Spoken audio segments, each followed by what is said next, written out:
여러분, 인간은 모두가 언어를 통해서 다른 이들과 대화를 나누는 존재들입니다. 그리고 우리의 대화는 말로 이뤄진 그 언어적 수단만을 사용하는 것이 아니라 비언어적인 수단, 우리의 몸짓, 행동, 이런 것들을 통해서 다른 이들과 대화를 나눕니다. 이 대화를 통해서 우리는 의사소통이라는 것을 하며 다른 이들, 내 옆에 있는 나와 다른 얼굴을 하고 다른 모습을 하고 있는 이들의 마음을 헤아리곤 합니다. 하지만 모든 대화가 자연스럽게 이어지는 것은 아닙니다. 때론 어떤 언어는 이해하기 어려운 것들도 있고 비언어적인 것, 즉 몸짓이나 표정 같은 것들은 바로바로 알아차리기가 어렵고 힘든 부분들이 있기 때문입니다.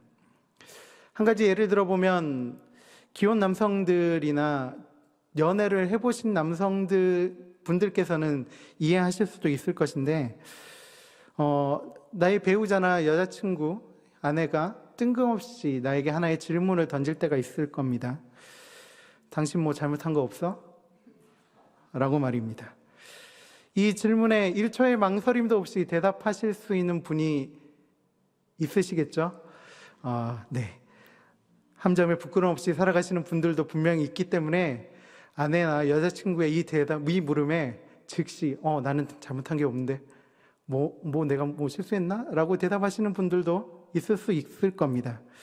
하지만 대부분의 기혼의 남성들 혹은 여자친구가 있는 그런 남성들은 이 질문을 받게 되면 곧바로 대답하지 못할 가능성이 큽니다.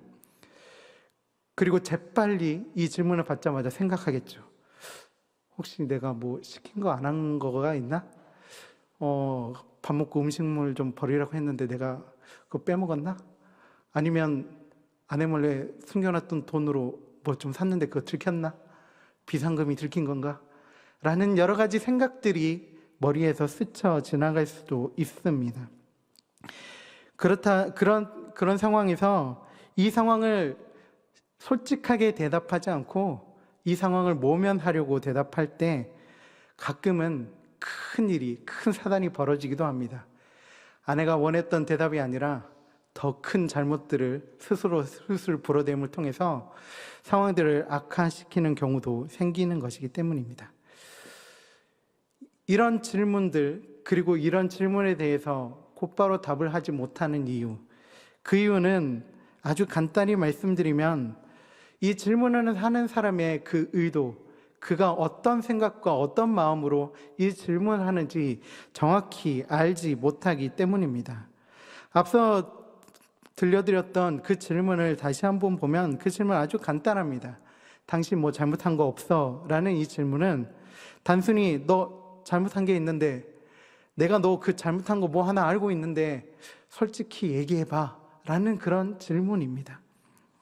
하지만 이 질문을 듣는 당사자는 상대의 의중, 그리고 상대가 알고 있는 것, 그리고 어디까지 배우자가 알고 있는지 정확히 알지 못하기 때문에 한 번에 어떤 마음인지 알아차리지 못하고 불안해하고 헷갈리게 되는 겁니다.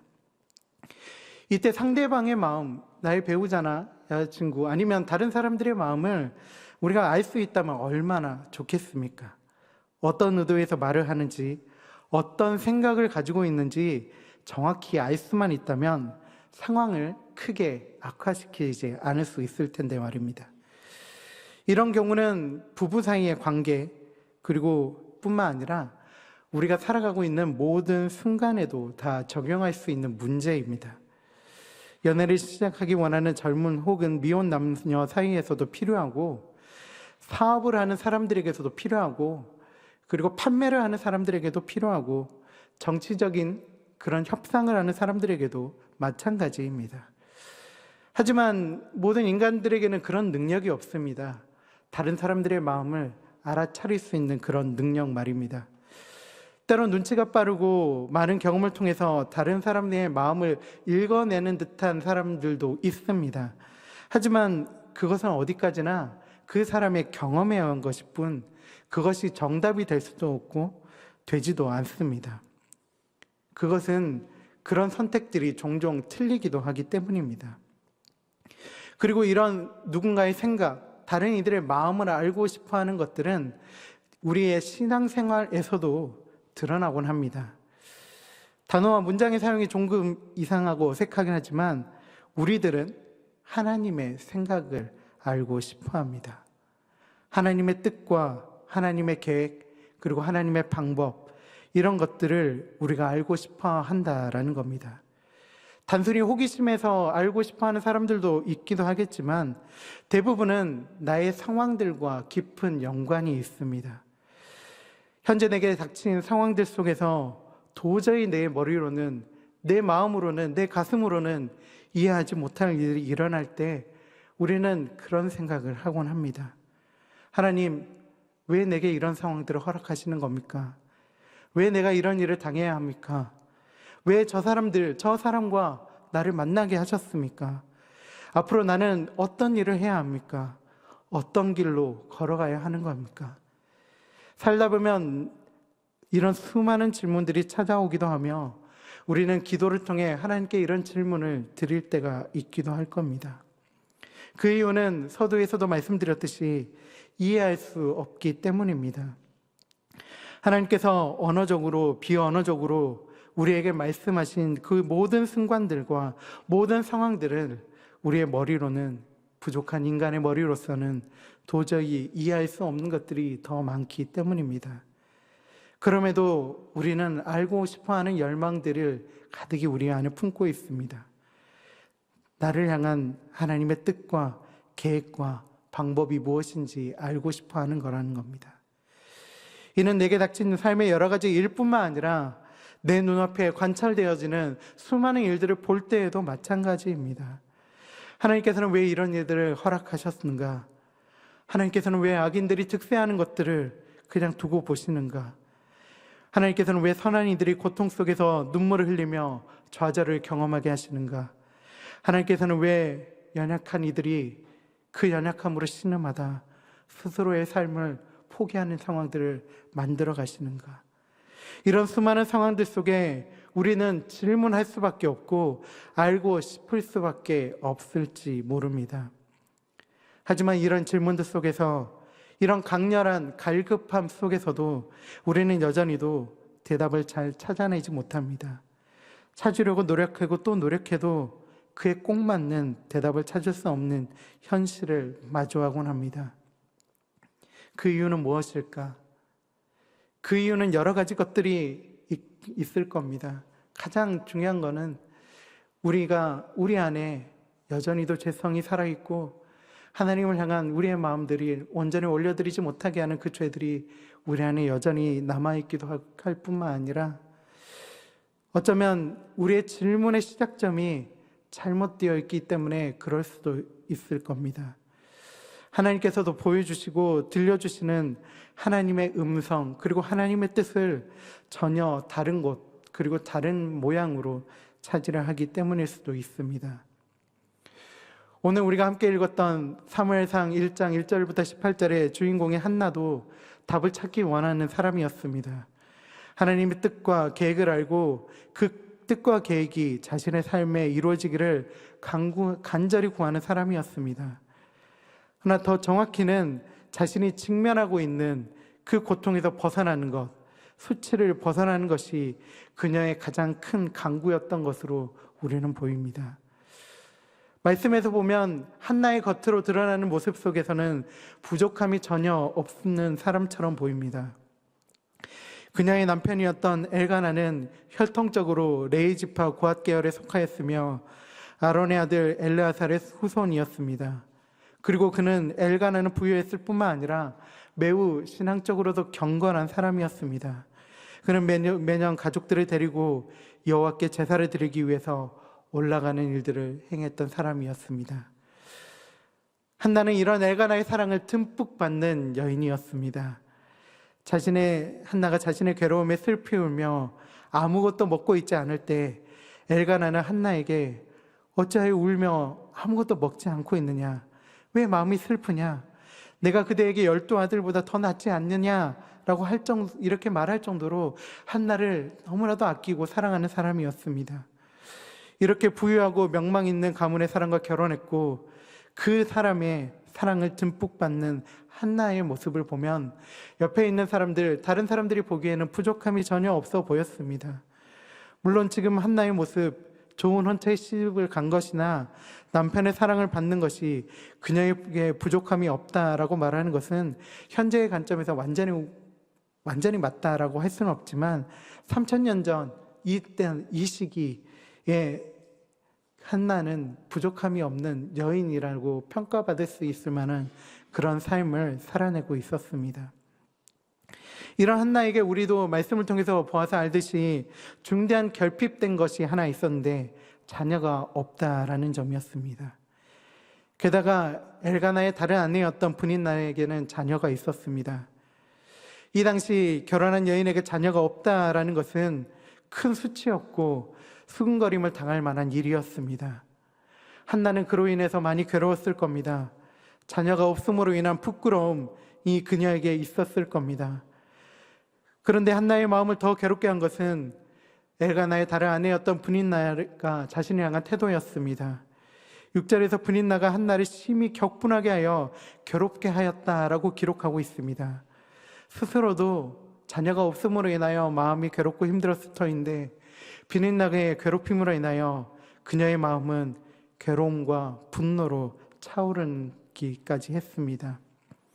이런 상황을 곁에서 보던 엘가나는 한나의 마음을 위로하기 위해 앞서도 말씀드렸듯이 한나를 말로 위로하고 자신이 가진 재산을 나누어 줄 때 한나에게는 브닌나보다 2배나 더 한나에게 주며 한나의 마음을 위로하려 했습니다. 하지만 엘가나의 이런 모든 시도들은 전혀 위로가 되지 못하였습니다. 남자들은 여자의 마음을 옛날이나 지금이나 잘 모르는 것 같습니다. 엘가나가 했던 행동들을 보면 굉장히 많은 노력들을 한 것처럼 볼 수 있지만 이 모든 노력들은 엘가나가 문제를 해결할 수 있는 것이 아니었습니다. 지금 당장 한나에게 필요한 것은 엘가나의 사랑이 듬뿍 담긴 위로의 말이나 많은 물질적인 것이 아니라 브닌나의 도발을 잠재울 만한 다른 사람들의 수근거림과 그런 수치를 잠재울 만한 자녀를 갖는 것이었기 때문입니다. 하지만 말씀에서 기록되어 있듯이 한나는 그럴 수 없었습니다. 한나가 임신하지 못한 것은 그녀 혹은 그녀의 남편의 육체의 문제에 국한된 것이 아니었기 때문이었습니다. 5절 하반절엔 이렇게 기록되어 있습니다. 여호와께서 그에게 임신하지 못하게 하시니 라고 말입니다. 한나가 임신하지 못한 것 그리고 자녀를 갖지 못한 것은 하나님께서 한나의 태의 문을 닫으신 까닭이었습니다. 하나님께서 한나의 태의 문을 닫으신 이유는 명확하지는 않습니다. 어떤 특별한 이유가 있어서인지 아니면 한나에게 어떤 문제가 있어서인지는 우리의 말씀에서 자세히 기록되어 있지 않기 때문에 어떤 이유에서 그렇게 하셨는지 우리는 알 수 없지만 정확한 것은 하나님께서 한나의 태의 문을 닫으셨다라는 겁니다. 그리고 이로 인해서 한나의 괴로움은 점점 더 커져갈 수밖에 없었습니다. 괴로움이 가득 차고 분노와 슬픔이 가득했던 한나가 할 수 있는 일은 무엇이 있었을까요? 그녀의 육신의 힘으로는 할 수 있는 것이 아무것도 없었습니다. 그녀를 너무나도 사랑하는 남편의 위로의 행동들도 전혀 위로가 될 수 없었습니다. 한나에게 남은 것은 그녀의 괴로움을 호소하는 것뿐이었습니다. 하나님께 호소하는 한나의 호소는 처절했고 간절했습니다. 마음이 괴로워 기도하며 통곡하며 자신에게도 자녀를 주시기를 그녀는 간절히 간구할 뿐이었습니다. 그녀의 간절한 간구를 볼 수 있는 대목이 하나님을 향한 그녀의 서원입니다. 우리 함께 11절 말씀 함께 보도록 하겠습니다. 11절입니다. 시작. 서원하여 이르되 만군의 여호와여 만일 주의 여종의 고통을 돌보시고 나를 기억하사 주의 여종을 잊지 아니하시고 주의 여종에게 아들을 주시면 내가 그의 평생에 그를 여호와께 드리고 삭도를 그의 머리에 대지 아니하겠나이다. 대표적인 나실인 서원입니다. 아들을 주시면 그 아들을 하나님께 드리겠다는 한나의 서원, 얼마나 간절한 소원입니까? 그렇게 고통 중에 하나님께 울부짖고 호소하며 자신에게 자녀를 달라고 그렇게 기도했던 한나의 기도가 하나님께서 내게 자녀를 주시면 그 자녀가 아들이면 하나님께 드리겠습니다라는 그 호소였습니다.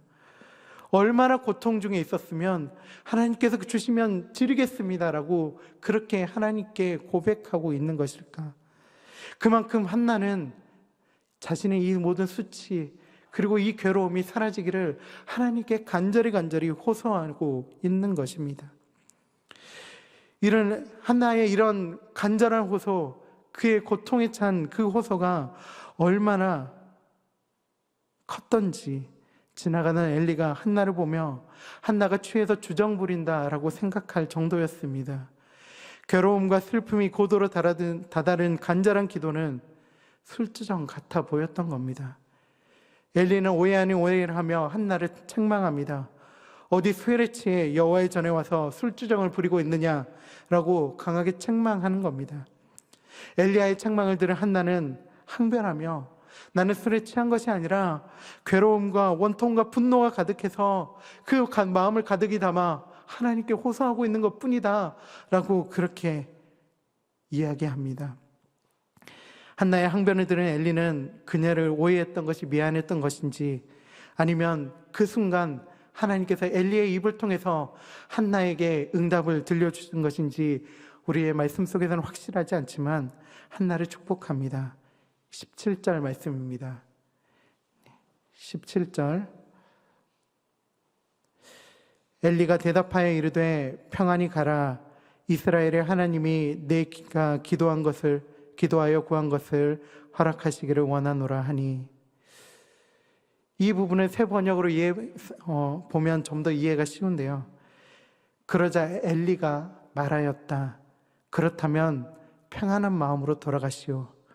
이스라엘의 하나님이 그대가 간구한 것을 이루어 주실 것이오. 평안한 마음으로 돌아가시오. 하나님이 이루어 주실 것이다 라고 한나에게 하나님께서는 응답해 주셨습니다. 가슴 아파하며 눈물을 흘리게 만들었던 그 모든 상황이 해결될 것이라는 응답을 받았습니다. 아직 무언가가 완전히 이루어진 것도 아니고 눈으로 확인할 수 있는 상황도 아니었지만 그럼에도 엘리 제사장의 입을 통해서 그녀의 간구가 이루어진 것이라는 대답, 그 말을, 그 음성이 한나에게 얼마나 큰 힘이 되었겠습니까? 그런데 우리는 이 부분에서 깊이 한번 생각해 봐야 될 것이 있는데 한나가 기도의 응답을 얻은 이유는 무엇이었을까? 그녀가 눈물을 흘리며 간절히 기도해서일까? 아니면 하나님의 특별한 다른 이유가 있어서일까요? 여러분, 이 세상에 살아가는 사람들 중에 간절하지 않은 사람은 아무도 없습니다. 그 간절함의 크기와 정도, 이것은 모두가 다를 수 있지만 대다수의 사람들은 자신이 처한 상황과 자신 앞에 놓여진 사건이 해결되기를 바라는 간절함이 있습니다. 하지만 간절함만으로 기도한다고 모든 기도가 응답되는 것은 아닙니다. 간절함 너머에서 우리를 기다리고 계시고 나를 향한 최선으로 준비해 놓고 계시는 하나님께서 나의 모든 기도를 들으시고 응답하실 것이라는 믿음, 그 믿음으로 나아가는 것, 그것이 우리에게 필요합니다. 이 모든 것들은 오늘 본문의 한나의 상황에도 동일하게 적용할 수 있습니다. 한나는 간절했습니다. 자녀를 주시기를 간절히 바라며 기도했습니다. 이 간절함은 물질도 사랑의 마음을 다룬 위로도 아무런 소용이 없었습니다. 그녀가 바란 것은 하나님께서 태의 문을 열어주셔서 아들을 낳는 것, 자녀를 낳는 것 뿐이었습니다. 그리고 그렇게 간절함으로 나았을 때 엘리의 입을 통해서 들려왔던 소리, 간구한 것을 이루어 주시겠노라고 하는 약속입니다. 하나님께서 한나에게 응답해 주신 것입니다. 한나의 간절한 기도 제목을 이루어 주시는 하나님의 응답입니다. 하지만 이 응답은 엘리의 입을 통해서 음성이 들렸을 때 그때가 응답의 시작이라고 할 수 없습니다. 한나를 향한 하나님 뜻과 계획과 방법을 이루시기 원하시는 하나님의 응답은 하나님께서 한나에게 태의 문을 닫으셨을 때 한나의 삶 속에서 하나님께서 한나의 삶을 인도하시고 한나의 삶을 이끌어 오셨을 때부터 시작되고 있다라는 사실을 우리는 기억해야 합니다. 우리들은 하나님의 응답을 너무나도 협소하게 만드는 경향들이 있습니다. 뭔가 삶에서 내가 간절히 바라고 원하는 것이 이루어지는 것이 응답이라고 생각하는 겁니다. 방금도 말씀드렸지만 이것이 응답이 아니라는 말씀은 아닙니다. 이것도 응답입니다. 하지만 우리는 응답의 범위를 축소할 필요가 없습니다. 우리 인간에게 주시는 하나님의 가장 큰 응답, 가장 큰 복은 무엇이겠습니까? 우리에게 물질을 주시는 것이겠습니까? 건강을 주시는 것이겠습니까? 아니면 무언가 특별한 무언가를 우리의 삶을 통해서 이루어가 주시는 것이 우리의 큰 응답이겠습니까? 그것보다 가시적으로 눈에 보이는 것들과 사람들에게 보이기에 좋은 것, 그런 것이 가장 큰 응답이 아니라 하나님께서 나를 사랑해 주시고 그 사랑의 증표로 예수 그리스도를 이 땅에 보내주시고 나의 삶에 늘 항상 함께 하시겠나라고 약속해 주시며 나의 삶을 인도하시고 이끄시는 것, 그것이 우리의 삶의 가장 큰 응답 아니겠습니까? 하나님께서 우리 함께 하시는 인생, 하나님께서 응답으로 우리의 삶을 이끄시는 그 인생에 무엇이 더 필요하겠습니까? 하나님께서 함께 하시고 나를 아시고 인도하실 텐데 말입니다. 하지만 이 가운데 하나님께서는 저희에게 원하시는 것이 있습니다. 바로 믿음입니다. 하나님을 향한 간절한 믿음의 간구를 우리에게 원하시고 계십니다. 간절한 믿음의 간구는 하나님 이거 해주십시오, 저거 해주십시오 라고 무언가를 얻기 위해서 기도에 머무르는 것, 그것이 아닙니다. 하나님께서 나와 함께 하시며 나의 인생과 삶을 하나님의 계획과 방법 속에서 이끄실 것이라는 굳은 믿음으로 나아가는 것입니다. 복음서에 보면 자신이 죽어가는 딸을 살려달라고 찾아온 회당장 야이로의 이야기가 나옵니다. 그의 주인은 높았지만 자신의 죽어가는 딸을 살리기 위해서 많은 사람들 앞에서 예수님 앞에 무릎을 꿇는 것, 예수님 앞에 간절히 나오는 그런 모습들, 그 모습을 취하는 것을 그는 서슴지 않았습니다. 그는 절박했고 간절했습니다. 하지만 집으로 가는 도중 야이로에게 들려온 소식, 그의 딸이 죽게 되었다는 소식을 들었을 때 그는 아무 말도 하지 않고 그 자리 가운데 있을 수밖에 없었습니다. 그런 야이로를 보시며 예수님께서는 인간의 절박함과 간절함을 넘어서는 믿음을 너가 가져야 한다. 하나님께서 이미 그곳 가운데 함께 하시고 그곳에서 행하신 놀라운 일들을 너는 바라봐야 되고 믿어야 한다라고 말씀하셨습니다. 결론은 예수님의 손길을 통해서 야이로의 딸이 살아났습니다. 여기에서 우리가 바라봐야 될 것은 그 여자아이가 살아났다는 그 살아남이라는 현상에 주목하는 것이 아니라 그의 가정 가운데 함께 하셨고 야이로를 그때 그 상황 속에서 예수님께서 그곳에 오게 하시고 만나게 하시고 인도하시고 야이로의 그 절박한 부르짖음 속에 예수님께서 그곳 가운데 가시도록 인도하신 하나님의 손길, 그 손길이 있었다라는 겁니다. 하나님께서는 그 손길이 있다라는 것, 그 인도하심과 이끄시는 계획과 방법, 뜻이 있다라는 것을 우리가 믿음으로 고백하고 나아가오라는 것, 우리가 그렇게 믿음으로 고백하며 나아올 때 그곳 가운데 하나님께서 우리 인간들에게 주시는 하늘의 응답이 있다라고 우리에게 들려주고 계십니다. 단지 무언가 바라고 구하는 것이 이루어지는 것만이 응답이 아닌 나와 함께 하시는 하나님, 나의 삶을 인도하시는 하나님을 향한 믿음으로 나아가는 것, 그것이 우리의 응답일 것입니다. 이것이 응답이라고 하는 것은 하나님께서 저희들의 삶에 함께 하시는 것을 믿을 때 그때 비로소 하늘의 응답이 시작되기 때문입니다. 응답하시고 이끄시는 하나님을 우리가 볼 수 있게 되는 것이고 만날 수 있기 때문입니다. 욥기서에 보면 욥의 고난들이 쭉 기록되어 있습니다. 당대 욥과 같이 의로운 자가 없다고 했지만 하나님의 허락하심으로 사단의 시험을 받아 욥은 수많은 것들을 잃어버리고 자신의 자녀들도 죽게 되고 건강까지 잃어버리게 되었습니다. 그때 욥은 하나님을 향해서 의문들을 표현합니다. 왜 자신이 이런 고난을 당해야 하는지, 나는 이런 고난을 당한 그런 나쁜 일을 한 적이 없는데 왜 이런 일들이 내게 생겼는지에 대한 의문점들, 그런 것들을 그는 이야기하곤 했습니다. 그로서는 전혀 이해할 수 없는 상황들이었습니다. 그 이유는 단순했습니다. 그와 언제나 함께 하시는 하나님의 뜻을 욥은 보지 못했기 때문입니다. 욥기서에 보면 욥이 이렇게 고백하는 장면이 나옵니다. 앞에도 가도 하나님께서 아니 계시고, 뒤로 가도 보이지 않고, 왼쪽에서 일해도 내가 만날 수 없고, 오른쪽으로 돌이켜 보아도 하나님께서 없는 것 같아 보인다 라고 그는 고백합니다. 여러분, 그렇지만 욥의 앞에 하나님께서 안 계셨겠습니까? 욥의 뒤에 하나님께서 없으셨겠습니까? 욥의 오른쪽에, 욥의 왼쪽에 하나님께서 늘 그와 함께하지 아니하셨겠습니까? 하나님께서는 늘 욥과 함께 하셨고, 욥의 인생을 인도하셨고, 욥에게 복을 주셨고, 욥과 함께 하셨던 분이셨습니다. 하지만 욥이 이렇게 말하는 것은 하나님을 보지 못했던 것이고, 그를 발견하지 못했던 것이었습니다.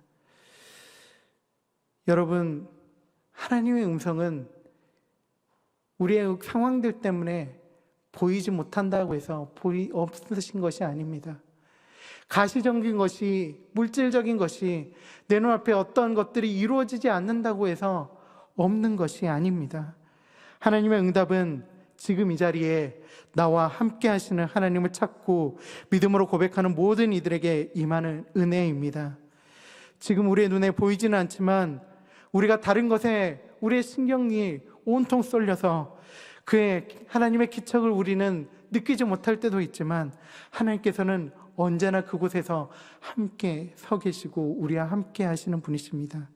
그러기에 응답이란 미래에 이루어질 그 무언가가 아니라 과거에도 우리와 함께 하셨고, 현재도 함께 하고 계시고, 미래에도 함께 하시는 그 하나님을 우리가 믿음으로 고백할 때, 그 하나님께서 우리에게 가장 꼭 맞는 것으로, 우리에게 가장 좋은 것으로, 내가 원하는 것, 내가 원하는 가장 좋은 것이 아닌 하나님께서 내게 이루시기 원하시는 가장 최선의 것, 가장 좋은 것으로 이루시는 그 하나님의 약속을 이루시는 것, 그것을 우리가 믿음으로 바라보며 나아갈 때 하나님께서는 우리의 삶에 그 응답을 채우시며 우리의 삶을 인도해 주실 것입니다.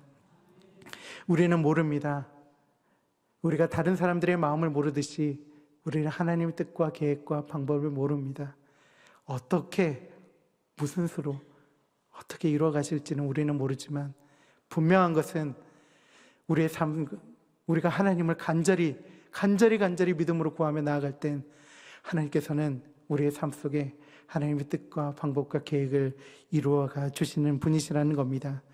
우리 모든 성도님들께서 그렇게 하나님만을 구하고 하나님을 향해서 우리의 믿음을 고백하며 나아감을 통하여 하나님께서 우리의 삶을 하나님의 최선의 것으로 채우시고 인도하시는 그 은혜, 그리고 그 기쁨을 온전히 삶 속에서 누리실 수 있는 우리 모든 성도님들의 삶이 될 수 있기를 간절히 소망합니다.